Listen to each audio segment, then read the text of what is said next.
Hello everyone, Evanova95 here, and welcome to another installment of Star Wars vs. Season 8. As you can probably tell from the title and thumbnail, today we will be discussing Qui-Gon Jinn vs. Kit Fisto in their Episode 1 and 3 variants, respectively. Content for this match will be sourced exclusively from the Legends continuity, along with statements made by creators, provided they are reputable and do not drastically contradict the narratives presented in their stories. The Kit Fisto vs. Darth Maul fight from Pablo Hidalgo's head-to-head will also be factored in, but I won't rely on it exclusively for my power scaling since its stats are a bit wonky, which I'll explain as we go. With all that out of the way, let's get started.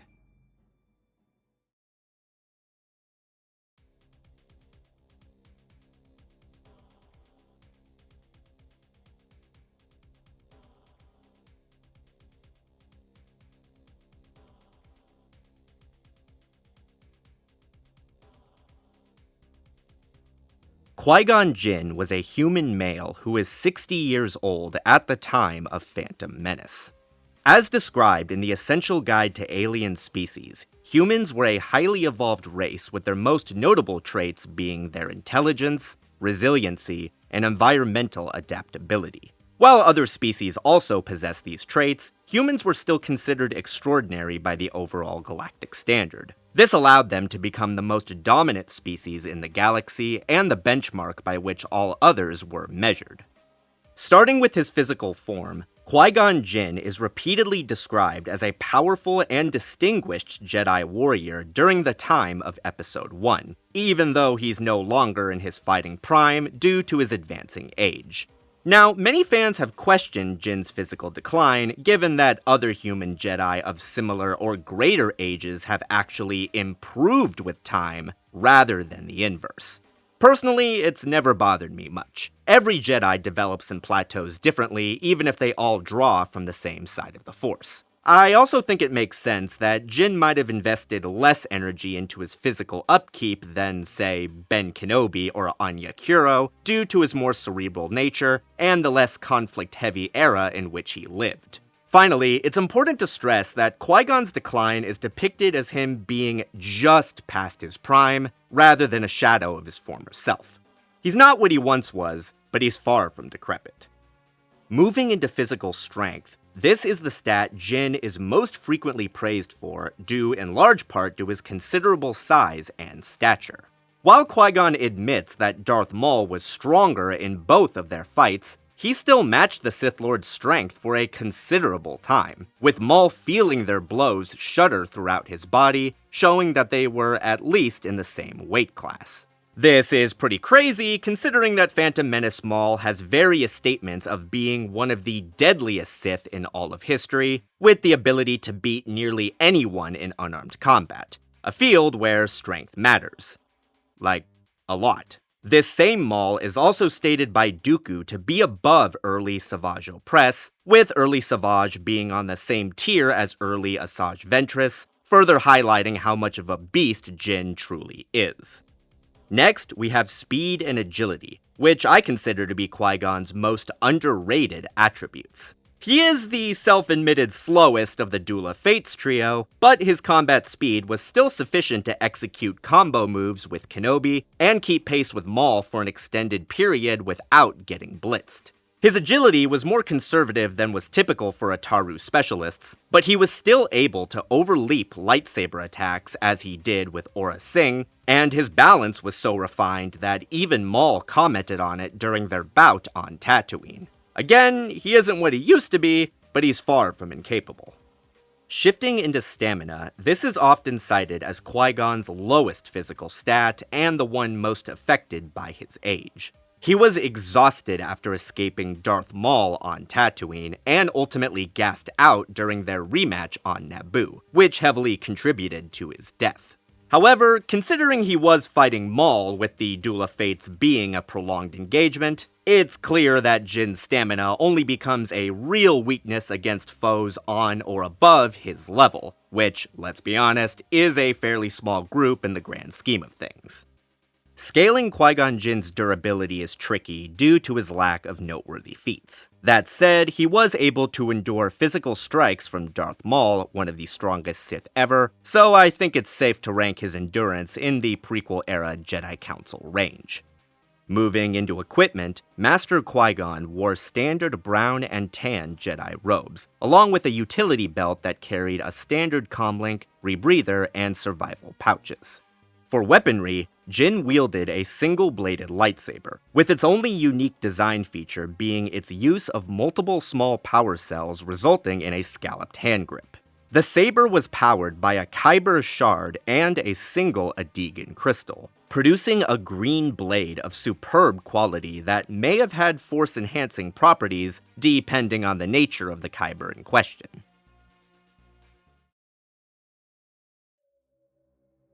Kit Fisto was a male Nautolan. While his exact birth year is never specified, we know he is younger than Plo Koon, with his portrayal heavily implying him to be slightly older, but still in the same age range as Obi-Wan Kenobi. This would place the Council Master somewhere in his late 30s to early 40s during the time of Revenge of the Sith.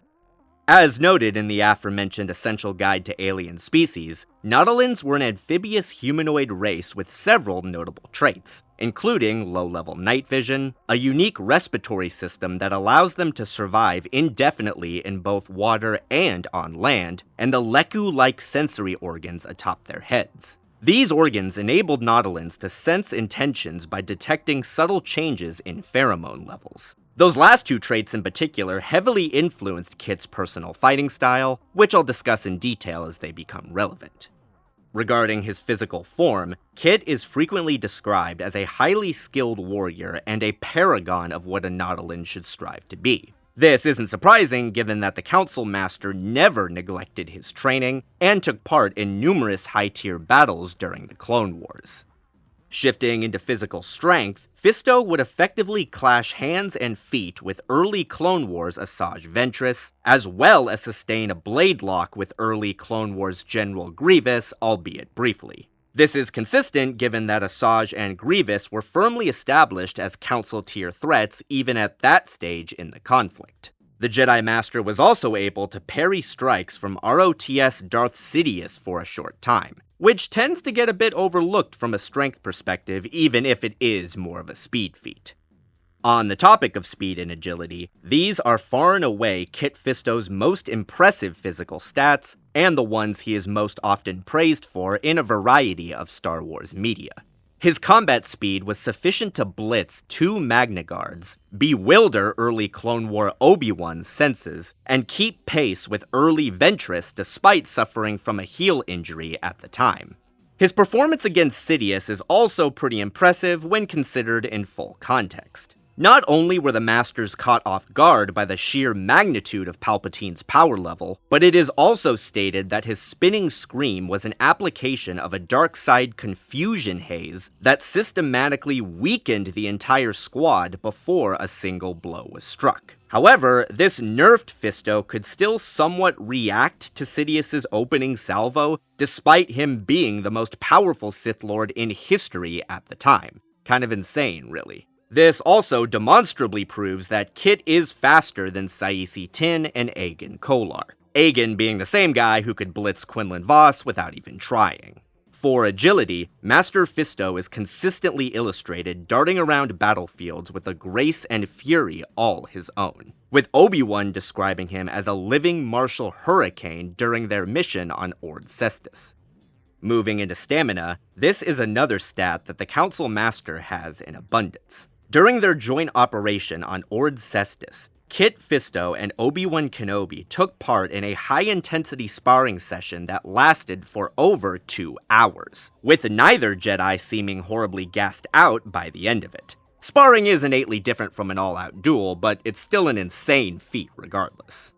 In regards to durability, Fisto has endured explosions, slashes, and physical strikes from the infamous bounty hunter Dirge. Bear in mind that Dirge is strong enough to stagger General Grievous and ring Obi-Wan's bell with enough of a wind-up. So, yeah, I think it's safe to say that the Nautolan's capacity for dealing with pain is well within the prequel Council tier. Moving into equipment, ROTS Kit Fisto wore typical brown and tan Jedi robes, along with a standard issue utility belt, though I'd be willing to bet that he probably didn't see much need to carry a rebreather.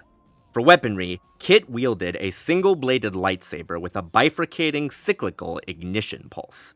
As described in the Essential Guide to the Force, these unique mechanisms saw widespread use during the Clone Wars, thanks in part to the Nautilin's own designs. By utilizing a special casing around the center crystal chamber, bifurcating cyclical ignition pulses enabled a lightsaber to be ignited underwater without shorting out. Fisto's saber was powered by a set of Adegan crystals, producing his signature sea green blade. The balance of attributes in this section is very interesting, despite the Jedi's obvious differences in form and development. Qui-Gon Jinn and Kit Fisto are both humanoids who can perform at extremely high levels of combat effectiveness, each taking full advantage of their respective physical stats and equipment. Kit's night vision and water breathing are redundant in a neutral setting. However, his pheromone reading does buff his ability to predict his foe's intentions in addition to his innate sense powers. The Nautilin Master is also at least 2 decades younger than the Maverick. While I fully believe that Qui-Gon's decline has been exaggerated in the Versus community, the lore makes it clear that he's not what he used to be, whereas Kit has no such weakness. Shifting to physical strength, it's no surprise that this is where Qui-Gon Jinn shines brightest. He has far more accolades than Kit Fisto, and while not equal to Phantom Menace Maul's strength, his performance and various statements do put him on the same tier. This is significant since TPM Maul is confirmed to be stronger than early Savage Opress, who was comparable to early Asajj Ventress, who Kit was shown only matching. Kit parrying Sidious is very underrated, but as I said, it's framed as more of a speed feat, and there's nothing in the lore implying that Jinn couldn't do the same. This scaling is even supported by the head-to-head book, where Maul has a strength rating of 10 and Fisto an 8. Again, the validity of these numbers is very questionable, but at least here, they don't contradict more reliable sources. Strength Edge, Qui-Gon Jinn. This dynamic takes a full Uno reverse when we examine speed and agility. Fisto's speed at full tilt shocked early Clone Wars Kenobi, who is far above TPM Kenobi, whom Qui-Gon admits was faster than himself. Even if you argue that Kenobi's shock was more reaction than combat-oriented, TPM Maul was also a bit faster than Qui-Gon, with Maul being several tiers below Sidious, whom Kit could somewhat respond to while nerfed. Suffice it to say, it's unlikely the Maverick is bringing anything to the table that the Nautilin can't handle. As for agility, while Jinn is highly skilled in his own right, Fisto simply has better showings and a higher propensity for incorporating acrobatics into his fighting style. Interestingly, Maul is stated to be more agile than Kit in head-to-head's showdown section. However, the actual stats at the bottom of the page say the opposite. Unless these are meant to be reverse color-coded, which would make even less sense compared to the rest of the series. Speed and agility edge, Kit Fisto. Stamina is the easiest conclusion in this section. Although Jinn's stamina degradation is only a serious issue against fighters on his level, Kit is very much on that level, with his multi-hour spar with Obi-Wan far surpassing anything the Maverick has ever done or been credited with. Stamina edge, Kit Fisto. Durability is tricky. Kit Fisto has more feats to his name, but I wouldn't say any of them are realistically outside of Qui-Gon Jinn's wheelhouse. And if he can withstand physical strikes from Maul, he definitely can do so with Kit. Durability edge, tie.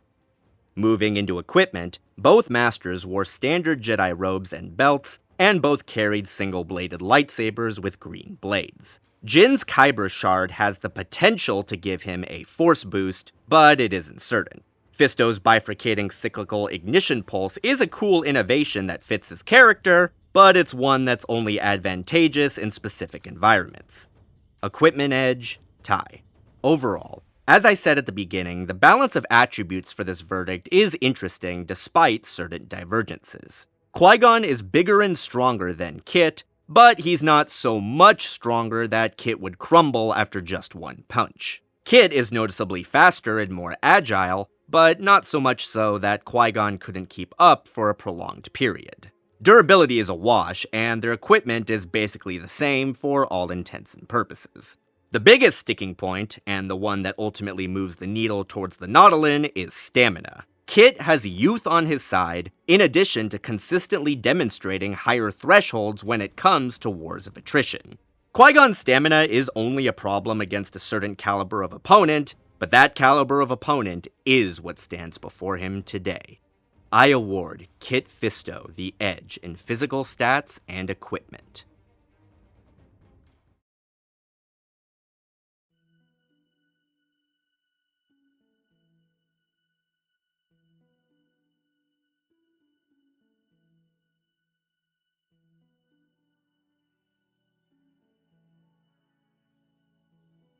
Next, we shall analyze Qui-Gon Jinn's and Kit Fisto's Force power and abilities. As noted by numerous sources, Qui-Gon Jinn was not only a powerful Jedi Master, but one of the most powerful masters in the entire history of the old Jedi Order, with Obi-Wan Kenobi and Mace Windu stating that his mastery of the Force was more than sufficient to land him a seat on the High Council, had he been more in line with their methodologies. In terms of direct scaling, Darth Maul's command of the dark side is stated to have exceeded Qui-Gon's attunement to the light. However, the two were still close enough in power level to be relative, with their battle on Tatooine being proof that the Sith were deadlier than ever. Maul is also stated to have been actively suppressing Qui-Gon's powers throughout the Duel of Fates, meaning we've never actually seen the two clash at their full potentials, which further underscores their relativity. To say that this is impressive would be an understatement.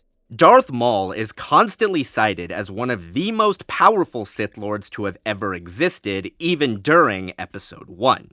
Keep in mind that the Rule of Two power scale increases with every generation, placing Qui-Gon well into the latter stages of the line, meaning that a Force struggle between Qui-Gon and Darth Bane wouldn't actually be as one-sided as many would assume, but that's a topic for another day.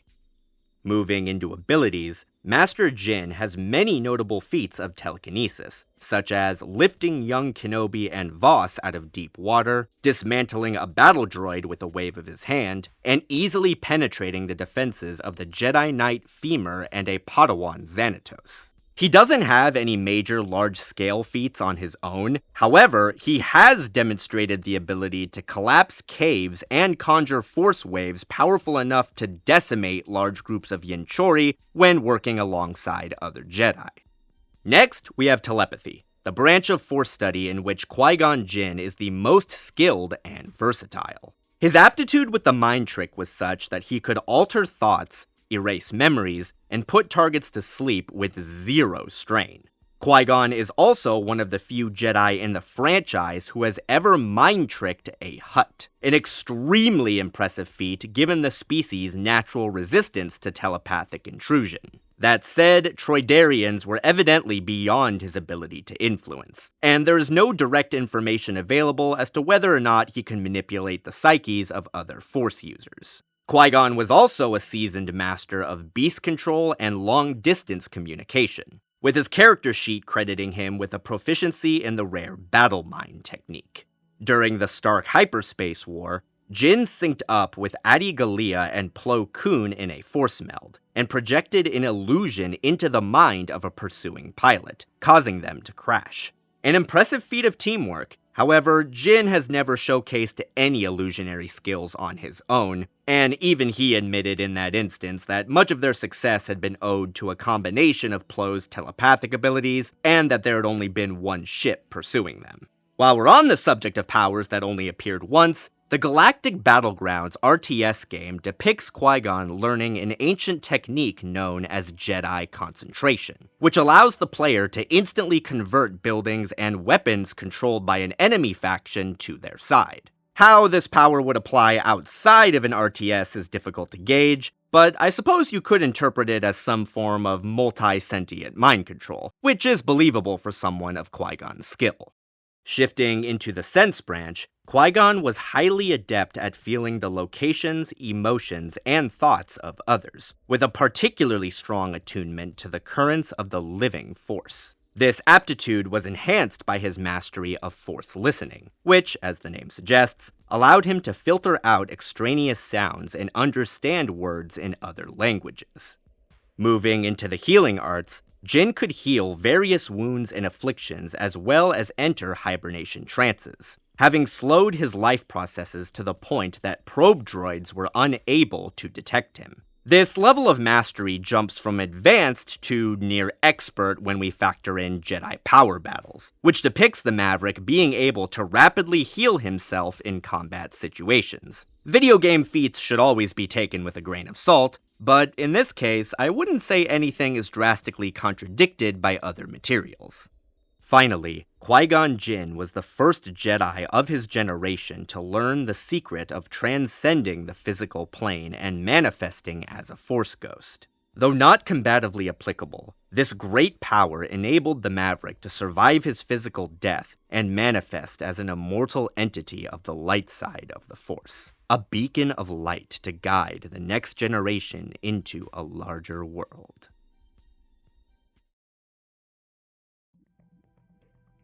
Like Qui-Gon Jinn, Kit Fisto is confirmed to have been one of the most powerful and skilled Jedi Masters in the history of the Old Order by the time of Revenge of the Sith, with Mace Windu and Shaak Ti praising him as one of their finest. He is also frequently cited as an accomplished innovator, having created his own branch of Force techniques centered around water manipulation, which no doubt contributed to his appointment to the High Council. In terms of direct scaling, Fisto was powerful enough to clash with early Clone Wars Asajj Ventress despite being injured, with both fighters clearly channeling considerable energy given the text descriptions. This is extremely impressive since this Ventress could harm Padawan Anakin Skywalker and early Savage Opress with the Force, with Savage at the time only being marginally less powerful than TPM Darth Maul. This scaling would place the Nautilin's power level well into the latter Rule of Two realm, which coincides with his various accolades. Fisto would of course grow stronger in the years following the Ventress fight, and since he appeared less affected by Palpatine's confusion haze than Saisi Tin and Aegon Kolar, I think it's reasonable to rank his power above theirs as well, even if only by a bit. Moving into abilities, Kit has showcased a varied assortment of telekinetic feats, such as blasting away multiple thugs with enough force to create a cyclone of water, violently snapping the neck of a Geonosian warrior, and lifting a massive tanker like it was nothing. His control was also sufficient to manipulate targeted water currents, as well as deflect torpedoes shot at him by CIS speeders. Fisto's telepathic abilities are difficult to scale due to limited showings. However, he is frequently praised for his mental discipline, we've seen him use mental communication with Aayla Secura, and his character sheet credits him with battle mind and immunity to fear effects. All in all, about what you'd expect from a Jedi Council Master. Shifting into the Sense branch, this is an area where Kit particularly excelled, thanks in large part to the extrasensory abilities granted to him by his Nautilin biology. His life-sensing abilities are consistently depicted as high tier, even amongst other Jedi Masters. His danger sense was also strong enough to detect Dirge, an impressive feat given the bounty hunter's reputation for catching Jedi off guard. Regarding Force healing, Fisto has literally 0 feats that I could find, and 0 credits in any reliable RPG guidebooks. That being said, given that his former apprentice Nadar Veb is stated to possess exceptional talent in the healing arts, I think it's reasonable to assume that at least some of that talent was nurtured by his teacher's skills, even if Veb was more naturally gifted. Think the Darth Bane / Darth Zana dynamic when it comes to Sith sorcery. Speaking of exotic Force techniques with limited appearances, Kit utilized an unnamed power in Cestus Deception to resist freezing and boiling temperatures while submerged underwater in a matter of moments. The exact nature of this power is unclear. It could have been temperature control, alter environment, or simply a specialized Force shield. Whatever the case, the sheer speed and control required for such a feat is definitely worth highlighting. Finally, we come to Kit Fisto's water manipulation abilities, a branch of Force combat he is credited with both creating and perfecting. He could manipulate currents to sweep away large groups of enemies, or compress them into tight beams for targeted attacks. His most iconic technique was the Force Orb, a giant bubble packed with Force energy that could punch through the legs of a Quarren artillery cannon with ease. Although these abilities obviously functioned best underwater, Battlefront 2 depicts Fisto using a version of the Force Orb on land, presumably by drawing water from the air. This land-based variant didn't pack the same punch as its undersea counterpart, but it was still quite formidable, shredding battle droids like they were made of paper.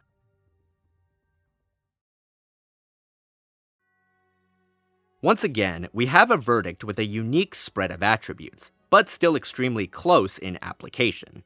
Starting with raw power, both Qui-Gon Jinn and Kit Fisto rank amongst the mightiest Jedi Masters of the Old Order, with each conveniently scaling to Phantom Menace Darth Maul.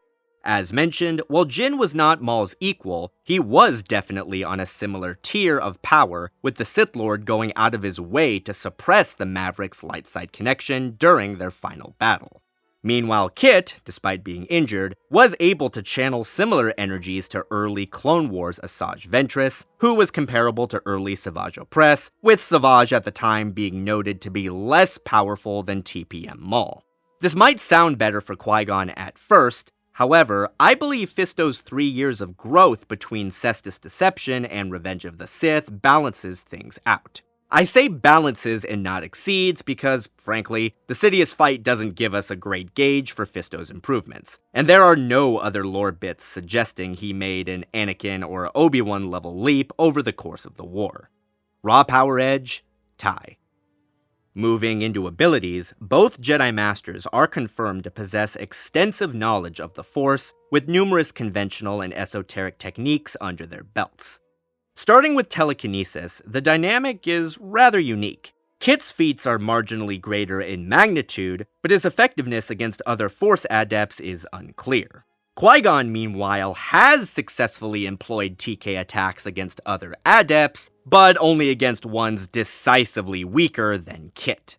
The main X factor that I think pushes this category in Kit's favor is control, as he has simply demonstrated a higher level of skill and a greater willingness to use telekinesis in combat than his opponent. Telepathy isn't even a contest. Fisto is at best slightly above average, while Jinn is a bona fide prodigy, possessing superior feats and a more expansive arsenal of powers. That said, I will acknowledge that Fisto's fear effects immunity does mean that Jinn's telepathic edge is more about substance than combative viability. Sense abilities have little influence in a fight on neutral ground beyond the facilitation of physical combat, though, credit where it's due, Kit Fisto definitely gets the edge thanks to his Nautolan extrasensory abilities. Force healing is a similar dynamic to telepathy. Even factoring in the Nadar-Veb scaling, there's nothing in the lore suggesting that Fisto's healing abilities even approach Qui-Gon's, and the gap only widens if power battles is included. Kit's mysterious temperature resistance is environmentally specific, while Jinn's Force Ghost obviously isn't something he can use while alive, so neither is relevant here. As for Master Fisto's water manipulation powers, their viability entirely depends on whether you accept his Battlefront 2 depiction as evidence for land use. If not, it's a non-factor. If so, Kit's offensive output gets a major buff, since even this scaled-down Force Orb is a menace. Still, if we're granting Qui-Gon his stats from power battles, we should grant Kit his stats from Battlefront 2 for the sake of consistency. This section is very close. Both Jedi Masters possess robust arsenals of Force techniques that coincide with their respective philosophies. Kit Fisto packs a bit more punch when it comes to his offensive powers, but not to an overwhelming degree. Qui-Gon Jinn is more viable defensively, but not to the point where he could just tank everything thrown at him without consequence. Both possess some esoteric abilities, but neither has anything so game-breaking that it would instantly decide the battle if used. Abilities edge, tie. And since raw power was also a tie, neither master is awarded the edge in force power and abilities.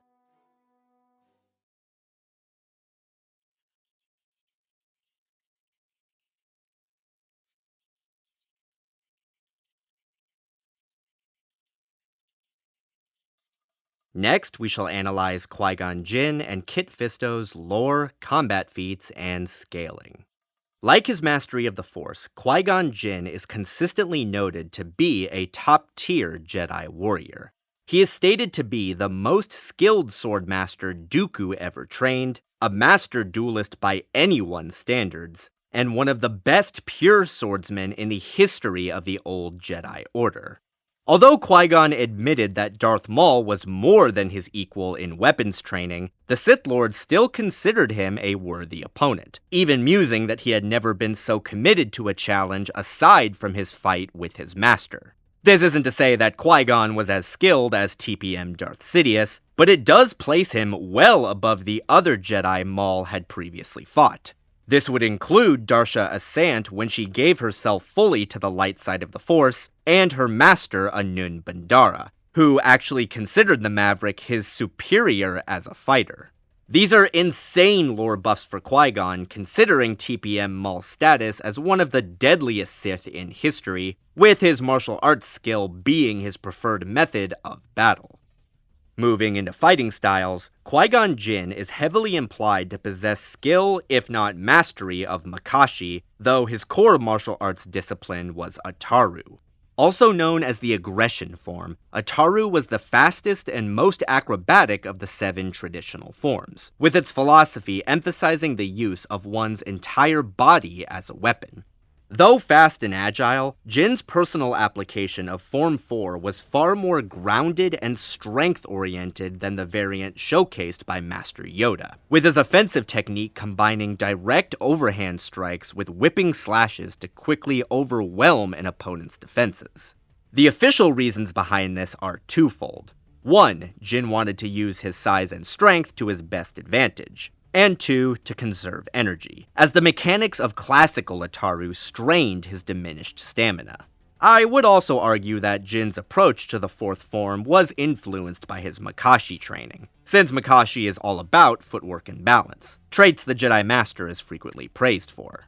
His defensive technique combined grounded blocks with blade binding maneuvers to dissipate a target's momentum, forcing foes to wear themselves out or overextend. This focus on steady power made Qui-Gon's Ataru less susceptible to the style's traditional counters like Makashi, though these same elements also put him at a disadvantage against bombastic styles like Juyo. That being said, all of these elements could be compensated for with training, and only became relevant against opponents on or near his skill level. He was also a highly adept unarmed fighter, frequently integrating physical attacks into his combat sequences, in addition to TK. Tactically, Qui-Gon Jinn was all about improvisation, adapting his technique to the demands of the moment and using his extensive knowledge of lightsaber combat to predict his adversary's next moves, rather than formulating long-term strategies. This approach enabled him to quickly discern a foe's game plan, as was the case with Darth Maul, though it also left him vulnerable to being backed into a corner with no way out, as was the case with Darth Maul. The Jedi Master also appeared to be a user of Sokan, which is essentially light-side Dune Moke, the best example being when he psyched Xanatos out by pointing out his lackluster footwork during their fight in the Dark Rival. Moving into feats, Qui-Gon's most notable showings against another Force adept were his 2 bouts with Darth Maul during the Phantom Menace. Their first fight took place on Tatooine, which saw Jinn retreating aboard Padme's shuttle after a short but hard-fought bout in the desert. Round 2 occurred a few days later on Naboo, with Jinn and his Padawan Obi-Wan Kenobi battling Maul throughout a plasma refinery station. The Duel of Fates is often cited as many fans' favorite battle in the franchise, and it's not difficult to see why, with all 3 combatants pushing themselves to their limits in a climactic showdown. Qui-Gon fought well, but was ultimately unable to best the younger and stronger Maul, losing his life and passing into the Force after ensuring Obi-Wan would continue Anakin's Jedi training. Despite being defeated, these feats really emphasize just how strong Qui-Gon Jinn is in the broader context of the franchise. Starting with the Tatooine fight, neither combatant was at 100%. Jinn was caught off guard, while Maul was still recovering from a leg injury suffered the previous night. Nevertheless, both fighters were depicted as legitimate threats to the other, with the intensity of their bout proving that the Sith were not only back, but deadlier than ever. Moving to the Duel of Fates, Qui-Gon again demonstrated that while he may not have been Maul's equal, he was a definite obstacle for him, even gaining the upper hand at various points in the fight. The novelization adds to this by showing Maul tending to multiple burn and slash wounds during the pause at the laser gates. And since Qui-Gon is confirmed to be more skilled than TPM Obi-Wan, I think it's reasonable to attribute most of that damage to the Maverick. Keep in mind that the Jedi also hadn't fought the Sith in 1,000 years, with Maul actively suppressing Qui-Gon's Force connection throughout their final battle. Like I said, this means we've never actually seen the two clash at their full potential, yet Qui-Gon was still able to challenge Maul to the extent that he had to separate him from his Padawan to guarantee victory. Admittedly, there is some lore inconsistency as to whether or not Maul could have beaten the Jedi 2v1 without separating them, but the vast majority of content implies that he couldn't.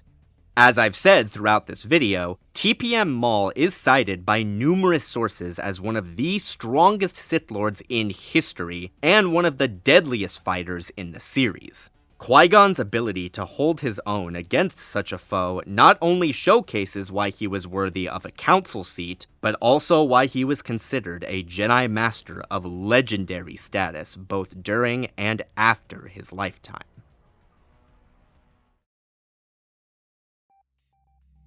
As mentioned in previous segments, Kit Fisto was one of the strongest Jedi Masters in history as of Revenge of the Sith. His fighting skills were as widely respected as his ready smile, with Obi-Wan Kenobi referring to him as one of the greatest swordsmen the Old Order had ever produced, in the same class as Saisi Tin and Aegon Kolar. This is consistent with various guides that describe this trio as celebrated sword masters of similar caliber. Mace Windu also stated that ROTS Fisto was one of their best, which is pretty impressive given Mace's own supreme grade skill. Moving into fighting styles, Kit Fisto is credited with mastery of Itaru and Jar Kai, though his core martial arts discipline was Shi Cho.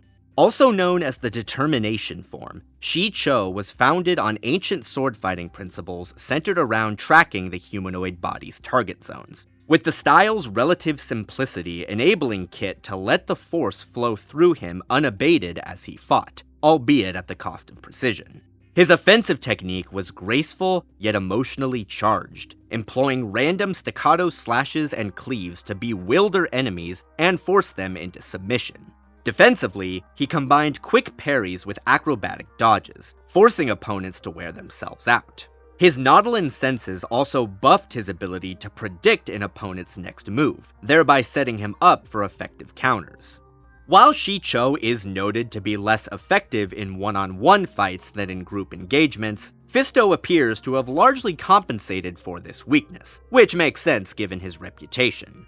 This high-octane approach granted Kit's Shi Cho many layers of unpredictability, but it also put him at a disadvantage against dueling styles like Makashi.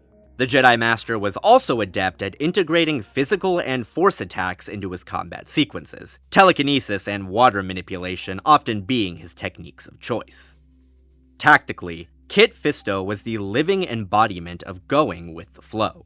He could be as tranquil as a river one moment, and as devastating as a hurricane the next. As he himself explained, Form 1's mentality was all about how deeply a practitioner was willing to release themselves into the currents of the Force. This flow state enabled Kit to confound foes with sheer intensity, but it also ran the risk of him becoming progressively less cognizant as a fight dragged on, and therefore more susceptible to making mistakes.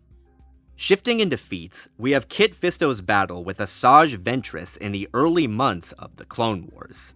The two faced off within the catacombs of Ord Cestus after the Jedi Master had fought through a horde of the assassin's X-Ting thugs. The battle was brief but intense, with the book describing it as a blur of light that seemed impossibly fast, unbelievably deadly. Kit fought hard but was defeated, only saved from death by the timely intervention of Master Kenobi. Much like Qui-Gon v. Maul, this showing speaks volumes about Kit's abilities despite being a loss, especially given how nerfed he was throughout it. In addition to suffering a fresh heel injury, Kit had to battle his way through an entire horde of X-Ting thugs before reaching Asajj, which no doubt sapped his strength. The assassin had also been methodically analyzing the Jedi Master's fighting technique while he dealt with her minions in order to give herself an edge. Honestly, Fisto's ability to give Ventress any real resistance under these circumstances is testament to his strength, especially since early Ventress rivaled early Savage, who was only marginally weaker than TPM Darth Maul. Before we move on, it's worth noting that Kit Fisto is actually declared the winner in his hypothetical fight with Darth Maul in the head-to-head book, which states, despite Maul's relentless and frantic attacks, Kit Fisto keeps his cool and wears his opponent down. As I've made clear by now, the reliability of this book is questionable at best. Not only are the numerical stats inconsistent with broader lore, but the book seems to frame the fight as if this is a Maul who won the Duel of Fates, but the timeline is unclear. Kit's victory is attributed to his mindset and ability to outlast Maul, but the scenario lacks enough detail to draw solid conclusions, especially since other works portray Kit and Maul's stamina as pretty comparable.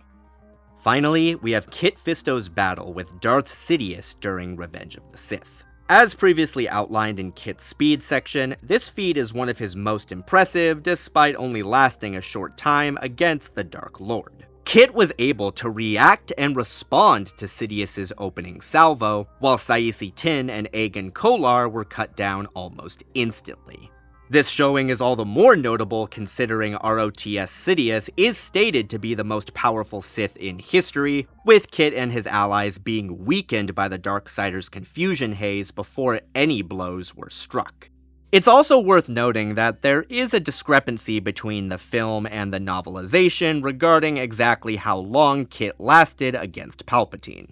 In the book, Anakin actually catches a glimpse of Kit before Palpatine cuts him down, which could imply he lasted longer, though we're still talking a difference of a few extra seconds, even if you just time the audio drama. Morbid as it may sound, the novel also shows Kit's severed head landing in a different part of the Chancellor's office than where he started, possibly indicating more movement than was shown on film. Let's be real, lasting 30 seconds rather than 10 is significant when your opponent is Palpatine, and you're weakened before the fight begins.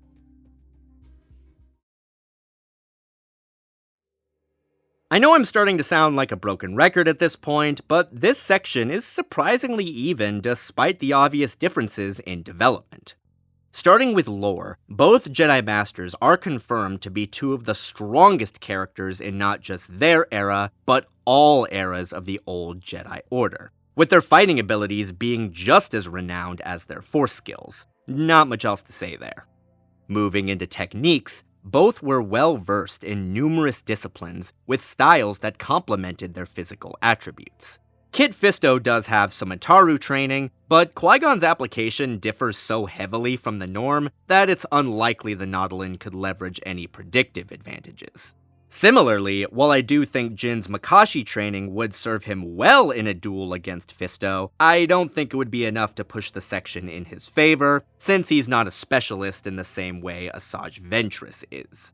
Both employ aggressive core styles, with the only difference being Qui-Gon's focus on strength and Kit's focus on speed, but neither totally outclass the other. If Qui-Gon's skill level is sufficient to go the distance with Darth Maul, he can definitely do the same with Kit. And if Kit is skilled enough to deflect Palpatine for even 30 seconds, he won't be folding under Qui-Gon anytime soon. Skill edge, tie. Tactics is tricky. Both are quick thinkers who let the needs of the moment dictate their responses rather than planning ahead, an approach that has led them to notable successes and notable failures. While Qui-Gon has more feats of verbal warfare, Kit's fight with General Grievous demonstrates that these sorts of tactics are largely ineffective against him even in dire circumstances. Tactical edge, tie. Moving into feats, I'm just gonna say off rip that if you take the Maul vs. Kit fight from head to head as 100% canon, then Kit Fisto takes this section for obvious reasons. However, given the book's numerous inconsistencies both within itself and the broader lore, I just don't feel comfortable relying on it as a definitive source for power scaling. When it comes to more concrete feats, the dynamic between the two Jedi Masters mirrors what I said in the Force section. Qui-Gon lost to Darth Maul, but still proved himself to be on the same combative tier. Fisto lost to early Asajj Ventress, who is weaker than TPM Maul through her scaling to early Savage Opress. Again, that might sound better for Qui-Gon at first, until you consider how nerfed Fisto was in his fight with Ventress, on top of how inexperienced he was compared to the version of him that fought Palpatine, which is an impressive showing despite its brevity. One I believe Qui-Gon could replicate under the same conditions, but not necessarily exceed. Feats edge, tie, and since lore and tactics were also tied, neither Jedi will be awarded the edge in lore, combat feats, and scaling.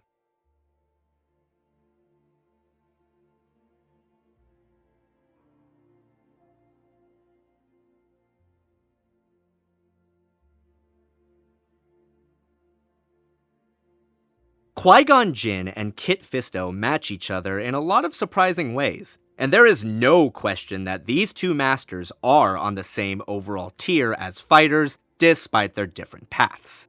Force-wise, both are confirmed to be two of the most powerful prequel-era adepts, and can be scaled to similar characters. Kit has a bit more offensive punch with his techniques, but this is balanced out by Jinn's more developed defensive abilities, with neither completely outclassing the other. As for martial skill, both Jedi stand tall as some of the best pure swordsmen the Old Order ever produced, mastering fighting styles that maximized their traits and employing battle tactics that largely followed the same beats. This is further exemplified by their combative showings, which, when fully dissected, are on par, inconsistent materials notwithstanding, of course. Physical stats are where things finally shift, but even that's not an open and shut case. Qui-Gon is a bit stronger, Kit is a bit faster, with their durability being a wash due to various unknowns. Stamina is the biggest divergence, and it's the one that ultimately pushes this entire match in Master Fisto's favor. Although Qui-Gon's stamina is not as bad as I originally believed, it is a hindrance and will be relevant in this fight, given their clear relativity in other areas. Sometimes it really is as simple as who can hang in there the longest, and Kit has better feats in that category, on top of being at least a decade younger. For those desiring a frame of reference, I would say the closest equivalent to a fight between Qui-Gon Jinn and Kit Fisto would ironically be a combination of Jinn's fights with Darth Maul in Phantom Menace. Specifically, the one-on-one nature of their Tatooine bout, but with the length and intensity of the Duel of Fates. The battle would be legendary, both Jedi Masters making full use of their martial and force skills to overcome the other. Although the two would be evenly matched in the beginning and middle stages, Qui-Gon's flagging stamina would allow Kit to gain the upper hand later on, taking the initiative and cutting the Maverick down with a surgically precise movement of his blade. I declare Kit Fisto, the Son of the Sea, the victor. Well guys, I hope you enjoyed this latest episode of the Versus Series Season 8. As always, please leave your thoughts and questions in the comment section below. May the Force be with you, stay safe, and I'll see you guys later.